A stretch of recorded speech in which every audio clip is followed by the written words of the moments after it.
Gracias, Xochitl. Miren, amigos, yo no sé si a ustedes les haya tocado vivirlo en su núcleo familiar o con los primos, con algunos tíos, en donde, por ejemplo, el primogénito se convertía, es decir, el primer hijo, ya fuera hombre o varón, se convertía en una especie de tutor o segundo padre o segunda madre para los hermanos que restaban. O simple y sencillamente uno de los miembros, uno de los hermanos, aunque no necesariamente fuera el primogénito, pero sí tendría el temperamento así con un gran liderazgo y con gran sabiduría, porque así hay algunos jovencitos, tomaban el rol de guías, ¿no? Cuando no estaban los papás. ¿Qué pasa cuando los hermanos se convierten en segundos padres? Bueno, pues hoy vamos a platicar esto con la doctora Luisa López Madoño. Doctora, ¿cómo estás? Tal? Bienvenida. Buenos días. Buenos días. ¿Cómo estamos? Oye, ¿esto es peligroso? ¿Es bueno? ¿Son familias funcionales? ¿Se llenan de conflictos? ¿O cómo Mira, es el resultado? todo sistema familiar se acomoda a como existe, a cómo están los roles ya impuestos y de alguna forma funciona. Funcionan a veces disfuncionalmente, pero funcionan. Siempre que se mueve un miembro de la familia, un rol, pues se tiene que reacomodar el sistema, siempre, nadie es indispensable para que siga, porque es como parte de la ley del sistema familiar. Sin embargo, Claro. esto puede tener consecuencias en la personalidad de alguien, porque cuando ya forma su propia familia, es donde esto se va a ver la repercusión de lo que sucede.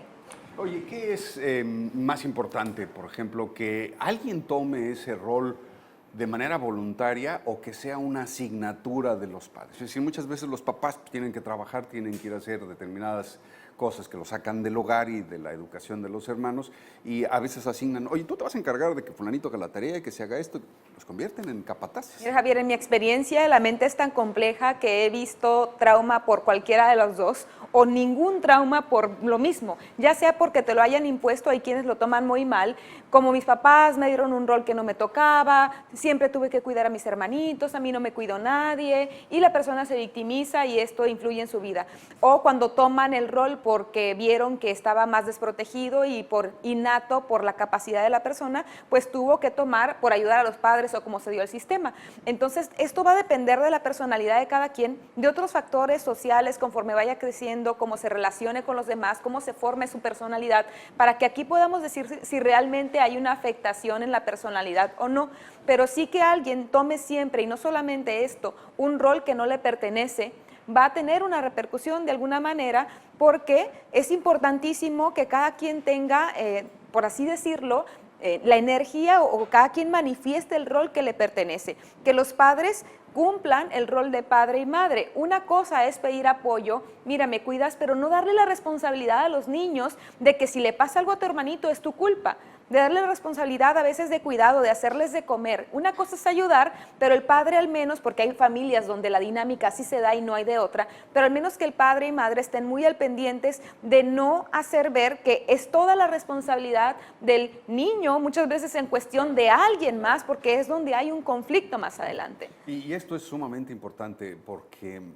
finalmente, si bien la carga, la responsabilidad, aunque tú la tomes voluntariamente sin que te haya sido impuesta, representa un fardo Un peso, enorme. es Sí. una carga enorme que decía, puede que en un futuro pues tú crezcas con problemas de autoestima, con inseguridad o con una manifestación de control donde quieras tener siempre, ser el papá de los pollitos o la mamá de los pollitos, siempre tener esta parte donde como tú fuiste de pequeño, tal vez el padre de familia y eras el hijo mediano, supón, o el mayor, pues puede suceder que cuando tú crezcas no establezcas estos límites y siempre quieras controlar y mandar a todo mundo, porque tú aprendiste este pequeño que tenías este rol.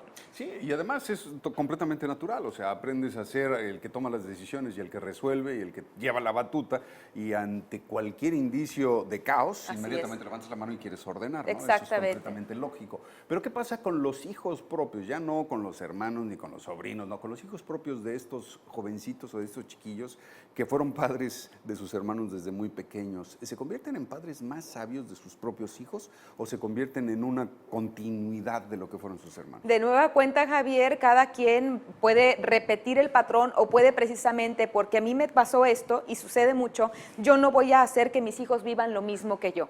La tendencia es a repetir el patrón, no darnos cuenta y cuando menos lo esperamos ya estamos haciendo lo mismo que hicieron nuestros padres. Lo mismo que criticamos terminamos repitiéndolo. O ojalá todo el mundo dijera, bueno, esto no fue lo más adecuado, lo más saludable, tengo ahora mi propia familia, voy a cambiar las circunstancias y voy a actuar de una forma diferente. Depende de la personalidad de cada quien, pero la tendencia siempre es repetir patrones. De los casos que te ha tocado ver en la consulta, ¿quiénes son los que resultan más afectados? Aquellos que son obligados con un temperamento vulnerable y digamos un tanto cuanto endeble y que son puestos a liderar a los hermanos menores, o aquellos que son rebeldes y que toman la batuta pero a regañadientes. Bueno, podría decirse que son aquellos que son obligados porque es como a través de afectación del trauma donde vas a hacer algo que no querías y tuviste que hacerlo y esto baja mucho la autoestima de la persona, no se siente merecedora del amor de sus padres, siente una enorme carga y repite estos patrones donde vas por la vida sintiéndose mal consigo mismo, no se siente suficiente nunca y siempre siente que está cargando el pasado y está cargando a los demás. Puede tener este complejo del salvador o de siempre estar ahí al pendiente. Sin embargo, el que lo toma también por cuenta propia y lo transfiere de una forma todavía mucho más controladora, tal vez no se note tanto la afectación como el otro, pero sí se va a ver donde su vida va a tal vez tener un exceso de control, una persona que no suelta, una persona que está manipulando a los demás y que se siente este complejo también de rey, donde todo el mundo le tiene que servir porque yo te doy algo, pero tengo que obtener algo a cambio. Me explico, en diferente contexto y manera, cada quien le puede ir por alguna afectación distinta, se ve de manera diferente en cómo se puede reflejar, pero en el fondo, pues no es lo más adecuado. Y hay personas también que nunca les afectó, que eso fue en la infancia, crecieron, porque así es como era, y más antes, donde tenían muchos hijos y el que iba más pequeño, el más grande iba cuidando al más pequeño porque era lo que había. Entonces, mucha gente también tiene habilidades ya internas, una inteligencia emocional donde dice, bueno, es lo que pasó en mi infancia, tuvo que ser así, y crece sin ningún trauma y crece bastante saludable y no pasa nada. Y, por ejemplo, de los individuos que son más susceptibles a ser impactados por este tipo de eventos en la vida, ¿a quiénes les toca pagar más? ¿Al hermano que tuvo el papel de educador o al hermano que fue educado por el hermano?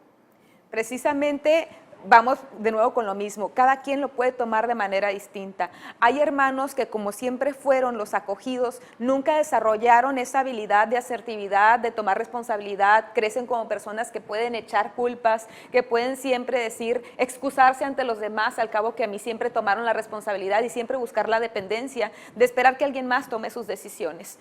¿Me explico? Claro. O puede ser que no y que gracias a la bendición de haber tenido un hermano que suplantó el rol del padre, madre que no estuvo, pues le dio lo mejor que pudo haber tenido porque si no la historia hubiera sido otra. ¿Y qué tan importante es, por ejemplo, que los padres, los verdaderos progenitores de estos chiquitines, se sienten a hablar con ellos y a promoverles la idea de que pues, las circunstancias obligan a que trabajen en equipo y que aquí pues, el hermano mayor sería el que tendría, pues ahora sí que el encargo de administrar a la familia? Eso, cuidar mucho.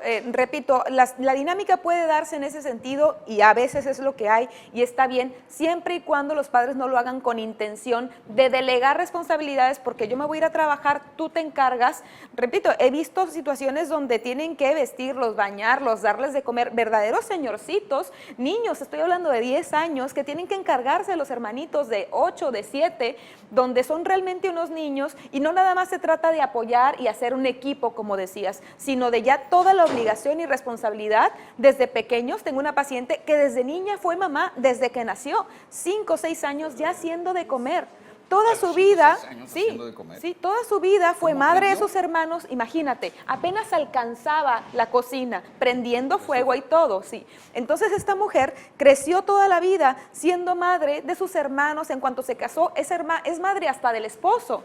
¿Sí? Es madre de sus hijos, es madre de la nuera, es madre de todo el mundo. Entonces, ella trabajando en su autoestima dice, es que yo no sé no ser madre, yo nací siendo madre y nunca he permitido que alguien me dé, no sé qué es recibir. Sí, claro, el único sentido en la vida para ella es ser madre, de lo Así que se atraviesa en su vida, Así ¿no? es, nació desde pequeñita con ese rol, imagínate, bueno, se lo impusieron. ¿Y qué pasa con un ejemplo como ese que conoces muy de cerca? O sea, finalmente un individuo así Ya sé que lo acabas de explicar, algunos se ven afectados, algunos otros no, pero de los que sí se ven afectados logran salir en una terapia, logran reacomodar los conceptos y vivir con eso, porque no lo van a poder cambiar en su vida. Así es, Javier. Cuando son tantos años de trauma o de vivir bajo un rol, es muy complicado. Entre más tiempo dejes sin buscar ayuda terapéutica, más difícil es uno transformar el patrón.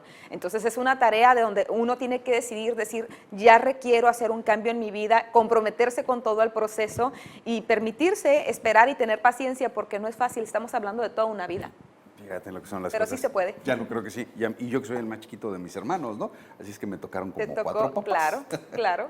Oye, ¿nos das tus números de contacto, doctora, Por supuesto, favor, si eres tan amable? 634-3333 o vía Facebook. Doctora Luisa López Gracias. Madoño con nosotros aquí en Como Cada Mañana. Te esperamos la Gracias. próxima semana. Gracias. Vamos contigo, Ángel, ¿qué nos tienes?